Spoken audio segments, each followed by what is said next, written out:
Hey everyone, Technomentary here with the video for you guys. In today's video, I'm going to show you how to fix your iPhone Apple Intelligence not working on iOS 18. So let's get started.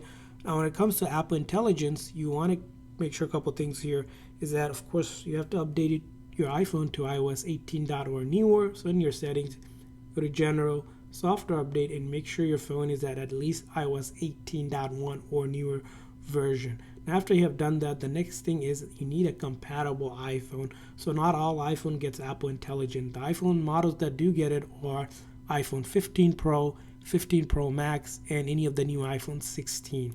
Now, once you have that and you updated your phone to iOS 18.1, generally you can go into your settings. You'll see Apple Intelligence option. You can select on it and then click on Turn on Apple Intelligence to turn on and start using Apple Intelligence. Now, if you're not seeing this, I recommend is changing your language here to the English in the United States, as I know that one works.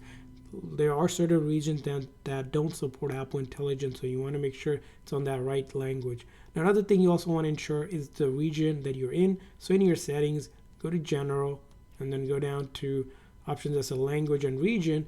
You want to select the region to be, again, United States. There are other regions that work, but I find that one for sure works with Apple Intelligence. Change that and then make sure the language again is English as preferred. And then go back here, close out the settings app, reopen it, and then you should see Apple Intelligence working now on it, and you can go ahead and turn it on. So that's all you should need to do for your iPhone to work with Apple Intelligence. And I hope this video was helpful. If so, please consider a like and subscribe button for more tips and tricks for your iPhone and other iOS devices. We'll see you guys next time.